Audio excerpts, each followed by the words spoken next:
ia o he wa'a he moku he wa'a. Ma ia mana'o ike ia o ka wa'a he moku puni no ia. Aia ka ohana apau, aia na ka ai apau, aia ka pona apau e ola i kako ma ia wa'a. Pēlā pū ma ka moku, a'ohe oko'a o ka moku a me ka wa'a. No laila, no kēia holo moana ana o malama honua, he pili loa i ke kipa ana i ia ano kaiaulu o ia i kaika kū pa'a lako i ko lako nohona he kupa aina, he lawai'a, he mahi aipaha. Ua laha ki ia ano nohona ma Miloliʻi. Keu hoʻi ka mālama ia ana o na hoʻoilina lawai'a ma o ke kaiaulu kuʻokoʻa. So Miloliʻi is located in Konahema, or the south part of the Big Island. So we are very, very sustained people, and we mahalo our kupunas. If it wasn't for them who taught the younger generations a lot of the practices, the traditional practices of fishing, even with the mala, the aina, everything would have been lost.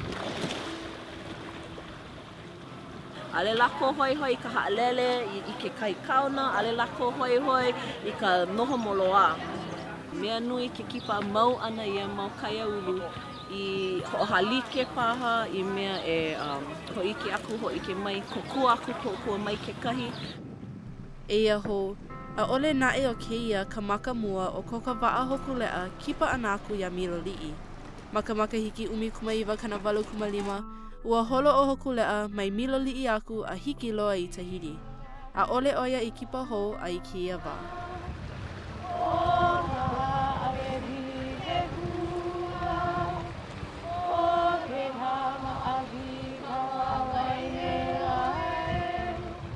We're gonna come here and then spend maybe just a few days, get ready to take off.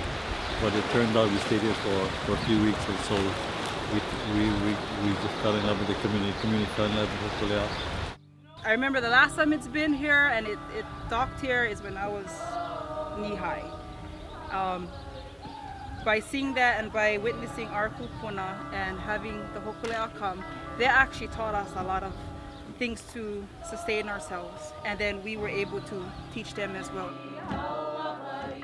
Having our haumana, having our kamaliʻi from Miloliʻi to be able to witness Hōkūleʻa coming in today, it was such a blessing, and you could see the excitement in their faces because now that circle has come fully around. Ua ike pū ia ki ia manao, ma o ke kahi o na kānaka holokai.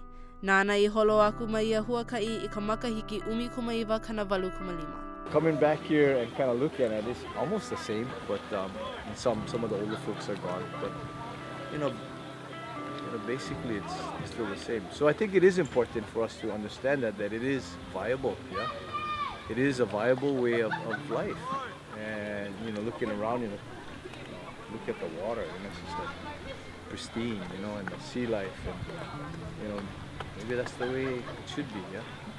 He mea e ho'omana'o ia kako I ka pono o Keola no Hawaii nei. So he mea nui no kako no ka ohana Makaliʻi, ina ale loa keia ohana no Miloliʻi, ina ale loa I ka ohana ma Hoʻokena, ma Kaihai, ma Waimea, ma Kohala, ma Hilo, ma Ka'uʻoe, ma Waila. A ole no kako ola, ma laila ko kako ola. So he mea nui no ka ho'omau ana I ko kako ola, I keia no'ono'o o he wa'a he moku he wa'a pono e ho'i a malama ko kako ohana ma o ma'anei.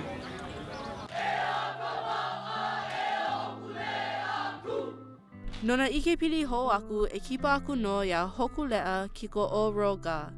O wau no ku'ule bezela e kūkala nu ho ana mai Miloliʻi aku no o IBTV. Aloha.